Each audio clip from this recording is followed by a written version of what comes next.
Hey yo guys, what's up and welcome back to Two Toe Tags Metal Reviews, and today we checked out the brand new albums from RAMMSTEIN and WATAIN.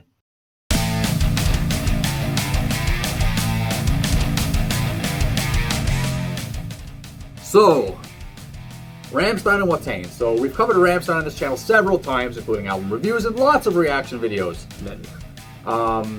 And WATAIN we've never covered on the channel. No. And we're not even really that familiar with WATAIN. We've listened to a couple of their songs, watched a couple of their videos maybe, but never really got into their albums. No. So their album is called The Agony and Ecstasy of WATAIN, which to me is a dumb album name. It is what it is. Whatever. So as kind of, let's just say for me personally, I don't want to speak for TV Fish, but for me personally, it was my basically introduction into a WATAIN album. Did I like it? Yeah, it's pretty good. It's metal, I could listen to it, I could dig it, I could vibe with it, cool, awesome, cool stuff. Did I really dig it? No. It felt very straightforward, very just run-of-the-mill, here's what it is, here's your black metal on a plate, take it and go. That's kind of what it was to me. Granted, I didn't give it a super focused listen, I wasn't, I didn't dive in with my pen and paper taking notes or anything like that.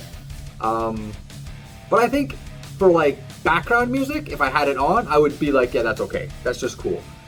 But nothing really stood out, nothing grabbed me. I was having a hard time really finding anything to say about it, which is why I'm kind of struggling with my words right now. I don't have a lot of things to say about it, so I'm going to pass it to TV Fish because maybe you have something to say about it. Well, as for myself, I mean, this was also my introduction to this band, in a more, complete sense, and I feel like if you focus a little bit more, maybe you would enjoy it a bit more, because here's my thing. I feel like maybe me enjoying the album has been inflated because when I put the first track on, I started to expect something, and it wasn't really a good thing, and then it subverted that expectation, so I was just like, oh, okay, nice.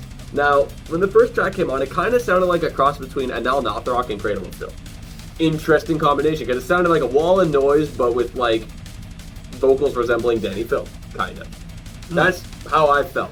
Okay. But, and so I thought to myself, I'm like, oh, is this going to be the whole album? Because if so, then it's just going to be like, eh.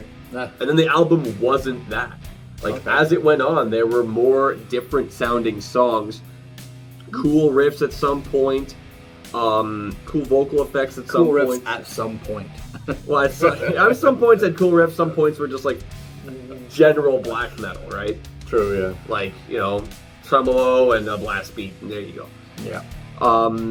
There was this one track called We Remain. It was a really, really cool and eerie slow burn of the song. And that's a good example of this album giving variety. And that is what subverted my expectations. So maybe my enjoyment of the album has been inflated because I was expecting it to be kind of and it was better than that. Okay. Do I think it's incredible or anything? No, but I still think it's pretty good. I'm glad that it was not a stagnant album.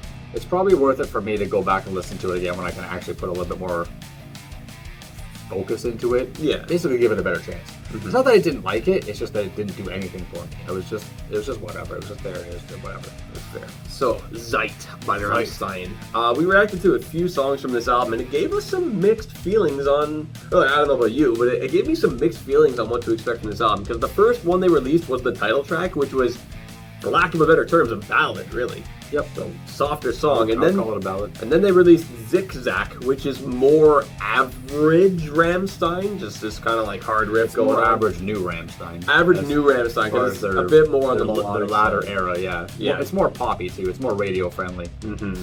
So, after hearing both of those, I'm like, I really don't know what to think. Are they just kind of make this a soft album? And in some cases, they did, but not.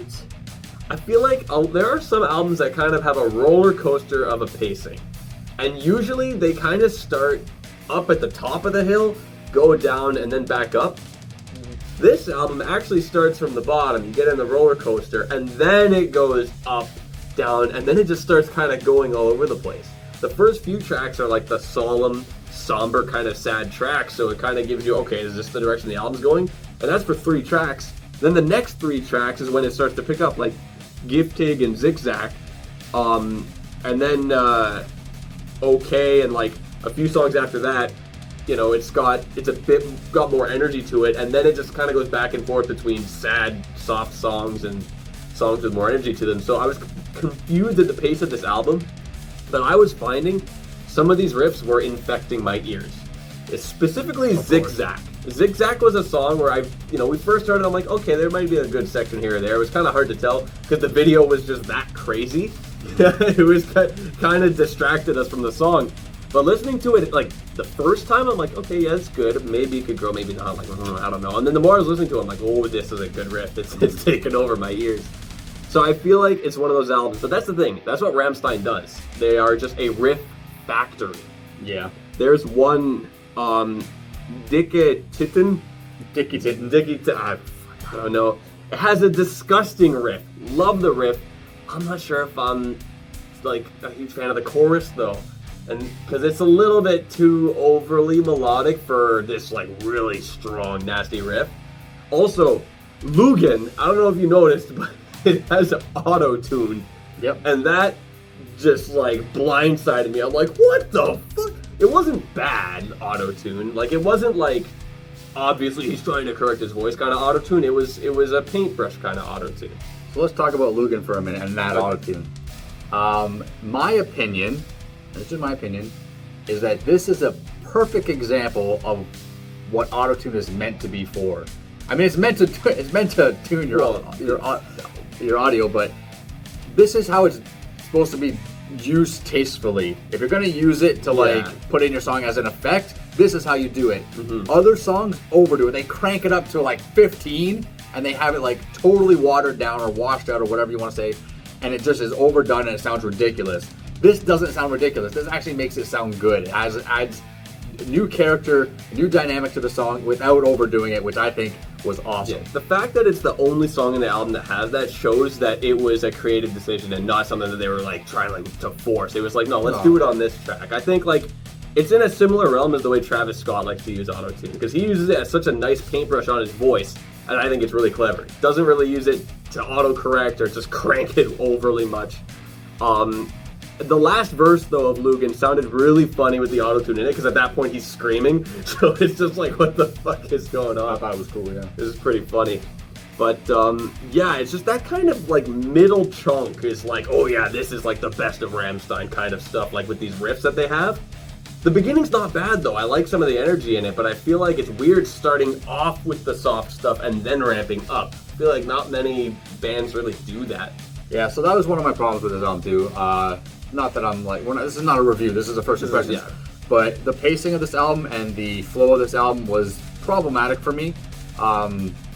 But it's something I can get over. I don't think that that's going to be something that's going to hinder me. I don't think it's like a huge deal. But the fact that it starts off with like 3 pretty soft songs is a little weird. The pacing is off. Yeah, blah, blah, blah, blah, blah. But there's some cool stuff in there, obviously. So you said the riffs in Zigzag was getting into your head.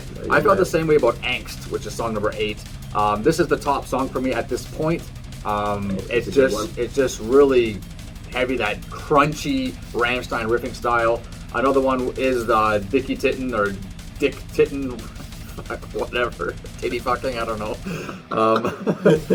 It's probably titty fucking, to be honest. But anyway, I like the way that one starts too. It's got some like this old timey music, and then it keeps getting interrupted by RAMMSTEIN's like just crunchy riffs, and then it just breaks in. But there's a song that kept getting stuck in my head throughout the day whenever I didn't have the album on, and that was Zeit, which is the first single. And this is a testament to RAMMSTEIN's songwriting capabilities. These guys have such a knack for making songs sound powerful. Even songs that are pulled back, laid back, soft songs have so much power, and it gets into your head, and it sinks in and it stays with me in a good way. So I'm like not listening to the album, doing some other things, and this Zeit's just playing in my head, and I'm like, there's something about that song that's special, and it's like giving me throwbacks to like other songs on RAMMSTEIN albums like Son and Mother and I don't know, Clavier and these other songs that are like these soft ballady type songs. They stick with you, man, because they're such good songwriters. And you said they're riff machines or riff factory or whatever. That's true too, but they have the dual aspect. They have this dichotomy to them that just makes them such an amazing band. So I like the album a lot. On the few listens I got to listen to it, I'm a little weirded out about the pacing and all the soft songs, but the soft songs aren't bad songs. Yeah. Right? Even the end, like Lugan and Adieu, or Adieu, whatever. Adieu. Both of them are kind of like a soft, heavy mix. They're not really soft, they're not really heavy, they're kind of an in-between. But to have both those songs right next to each other at the end feels weird. Yeah. Right? Have one of those songs at the end and put the other one somewhere else. I don't know. It's weird. I do think Adieu is a pretty good closer, though. It is, but Lugan could have been a good closer too. Adieu's better, obviously, because it means goodbye. Yeah, makes sense. I think. Anyways, guys, that's it for our first impressions here. We're going to review Zeit for the week, so we'll be back next week to give a full and final review of this album, so be sure to come back then to see our full and final thoughts. But for now, leave a comment down below and let us know what you guys think of these two albums we talked about today, and all your thoughts about all this stuff and blah, blah, blah, blah. Subscribe if you guys are new to the channel. I'm Vile Self. I'm TV Fish. We'll see you guys on the next one. Keep those heads banging.